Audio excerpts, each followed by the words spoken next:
پیش آؤ، والدین کے حقوق یوں ادا کرو، پڑوسیوں کے حقوق یوں ادا کرو، اپنے سے چھوٹوں کے ساتھ یہ رویہ اختیار کرو، بڑوں کے ساتھ یہ رویہ اختیار کرو، سارا کچھ عملی طور پر بتلا دیا۔ لیکن توبہ کرو عملی طور پر کیسے بتلائے؟ کیونکہ توبہ تو گناہ کے بعد ہوتا ہے نا،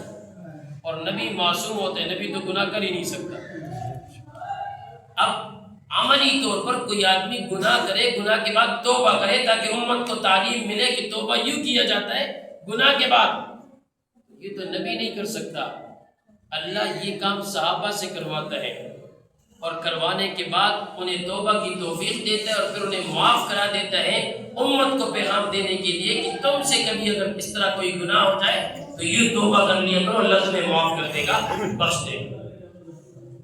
یہی معاملہ رمضان کے مہینے میں ہوا۔ پہلے شروع میں جب روزے فرض ہوئے تو یہ ترتیب ہوتی تھی کہ بھئی مغرب کے وقت افطار کر لیا، جب تک یہ آدمی جاگ رہا ہے تو کچھ کھا پی سکتا ہے، جو ہی معمولی اونگ آ گئی تو بس اگلا روزہ شروع ہو گیا، اب یہ کچھ کھا پی نہیں سکتے، اپنے گھر والوں کے ساتھ ملاقات نہیں کر سکتے، کچھ بھی نہیں ہو سکتا۔ اب صحابہ کرام، وہ صحابہ کرام جو دن کو دیہاڑی لگاتے تھے، دیہاڑی کا کام مزدوری کرتے تھے، وہ رات کو آئے، جو یہ افطاری کی، اور یہ فطرت ہے کہ افطاری کرنے کے بعد تکے ہوئے آدمی کو فوراً نیند آ جاتی ہے۔ اب صحابہ کرام کی آنکھ لگ گئی، سونے لگ گئے، اور پھر جب جاگے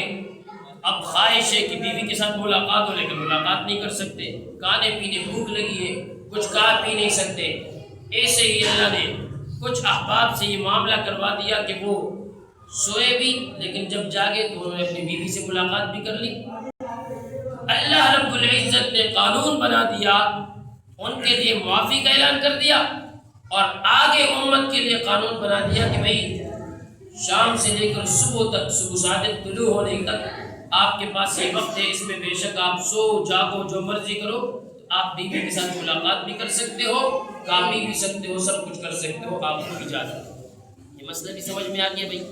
اللہ ہمیں ان مسائل کو سمجھنے کی اور اس پر عمل کرنے کی توفیق نصیب فرمائے۔ دین ہم تک پہنچانے والے صحابہ ہیں، اس لیے سب سے پہلی فرصت میں تو آپ یہ عزم اور ارادہ کریں کہ ہم نے صحابہ کی سیرت کو پڑھنا ہے، ہم نے اپنے گھروں میں صحابہ کی سیرت بتانی ہے، صحابیات کے واقعات اپنی خواتین کو بتلانے ہیں، صحابہ کے بچے تھے ان کے واقعات اپنے بچوں کو بتلانے ہیں، اور صحابہ کی زندگیوں کی تعلیم روزانہ کرنی ہے۔ حیات الصحابہ کتاب گھر میں رکھیں، اگر وہ نہیں ہے تو کم از کم فضائل اعمال ضرور رکھیں، اور اس کے پہلے حصے میں صحابہ کے واقعات ہیں، ایک واقعہ ضرور اپنے بیوی بچوں کے سامنے پڑھا کرے، اور ان کے نقش قدم پر چلتے ہوئے زندگی گزارنے کی کوشش کیا کرے۔ اللہ ہمیں عمل کرنے کی توفیق نصیب فرمائے۔ جو بہر احباب ہے خاموش ہو جائیے گا، یہ بھی ایک بات اللہ نے ذہن میں ڈال دی، یہ جو افطاری کا پروگرام ہوتا ہے نا،